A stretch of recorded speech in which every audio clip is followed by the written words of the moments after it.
What's up, guys? We got the WAINLUX X2 laser engraver. You can see the cutting board in the back. You're going to see the finished product here, and then I'm kicking it off to my fabulous wife, Christina, to take you through how it all happened.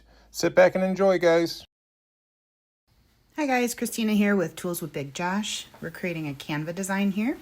So we do a create new image and then 10 by 2 inches, create the new design. From here, we're going to add in a text box, resize it, and then change the font. Today, we're reviewing the WAINLUX X2 laser engraver.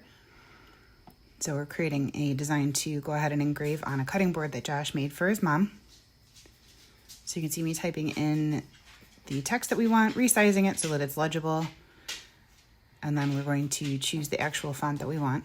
The cool thing about using Canva is you can pretty much create an image of any type that you want and download it. I do have the pro version of Canva just because I use it so often, and it's great. So you can see me here resizing the image. Then you go ahead and click the share button and download either a PNG or SVG. The different softwares all accept different types of files, but SVG is pretty commonly accepted. You always want a transparent background so it doesn't just cut out a big box for you. You want it to actually cut out what's on the surface there, so the text home is wherever mom is. From there, you import it into your software. This is Lightburn Pro. I'm just importing the PNG file, and then you'll see it show up on the screen there. Resize it, and then shift it to where I want it to sit on the surface. There's a few different kinds of software that works with. There's Lightburn Pro, Laser Dribble, and then CutLab X. CutLab X to me was the easiest to use if you're familiar with Cricut software, and it does feature sample projects, which you'll see on the next screen.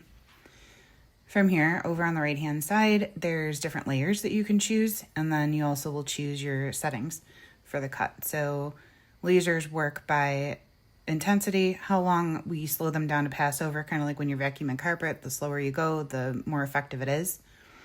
And then how many passes you want it to do. So generally, if you do a couple of passes, you could cut right through some of the thinner woods. And in this case, we're just looking to engrave the surface of a hardwood. This is CutLab X. So this does come with preloaded projects, and then there's additional ones that you can purchase. So if you weren't looking to create your own in Canva, then you can just go right in here and pick one. And then on the left-hand side, you'll see all the different shapes and things. So if you're looking to just cut a square or a circle, or let's say you want to cut out round coasters, so you could just pick a circle and then make the size on the screen, and then you don't have to go and import a file. So again, I imported the file, resized the image, put it on the screen, chose my cut settings or my engraver settings over on the right, and then clicked start. So there's start. And then in general, the faster the speed, the later the cut the engraver will be. You can choose your percentage of power for the laser itself, and then how many passes you want to do. For this, I did 100% at I think 3,500 milliseconds. And then here's a overview of the machine itself. So to the left there, you see where there's a micro SD card, a USB port, and then 2 additional plug-in locations. So one is for the roller, one is for a fan housing if you want one. We do have this propped up on 2 pieces of wood because the cutting board wouldn't just slide underneath, and we wanted to engrave the top left-hand corner. The neat thing about this is if for some reason you bumped it and tipped the machine over, it would stop because it does have an auto shut-off feature. So we were sent the 455 and 1064 nanometer lasers, or nanometer lasers. The engraving area for this particular machine, which is the X2, is 15 by 20 centimeters, which converts to about 6 by 8 inches. This is a 60 watt machine that they sent us. It will connect either wired or wirelessly. There is air cooling fans on either side of the laser, and it can be used with Laser Dribble, CutLab, or Lightburn. Laser Dribble I wasn't able to get to work. It's software that's kind of beyond me, but it is open source software, so that's neat. So there's no fee to join. CutLab is the one that's very similar to the Cricut setup for software, and then Lightburn as well. Lightburn I had a hard time connecting the machine to, so CutLab it just connected and I was able to figure it out and work, so that definitely was my favorite software that we had. So with the machine itself, it came with a mini storage card and then a USB drive that you can plug the mini storage card in, download your image to the storage card, and then put it in the machine so you can do offline cuts. So let's say you were working at a craft fair and you were doing the same thing over and over again, you could just plug the mini SD card in and let it loose, and then just hit restart over and over again. It does come with safety goggles. It did come with only one set, so Josh and I were running it out of the room as I was starting the machine. It does come with test surfaces too, which is neat. So it came with a couple of pieces of cardboard and then some very thin basswood. So there's a bunch of pros with this. It's really cool if you're a woodworker and you want to personalize items for customers.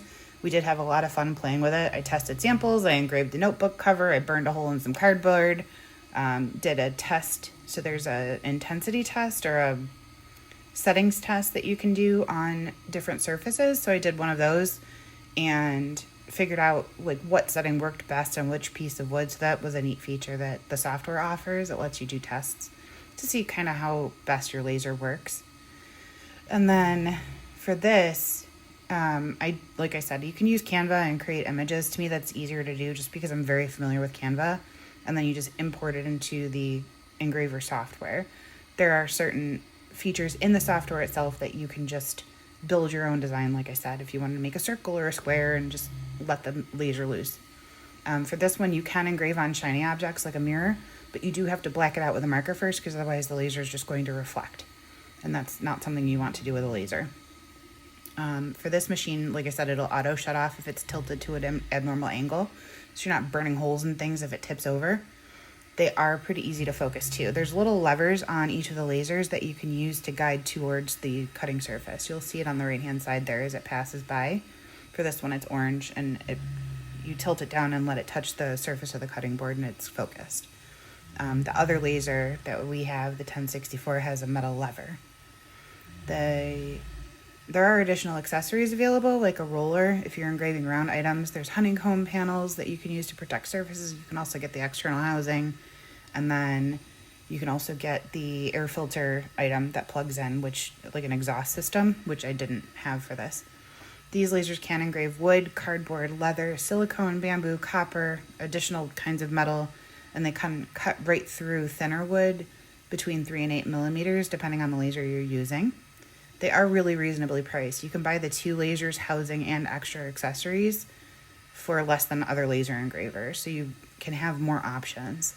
Some of the cons of this software, some of it's a bigger learning curve, and the machine didn't want to connect to some of them, as I explained, which was frustrating to me. If you don't buy the external housing and exhaust, then you do have smoke floating around in your house, which will set off your fire alarms, and it's probably not the best thing to be just breathing in random things you're burning. I did burn a small hole in the surface of my desk because I didn't understand where the laser would start, so that's definitely a learning curve item too. Always test out on a full-size piece of cardboard or something so you know where you are. And then with this, you do see that we have the machine propped up because it is a smaller one.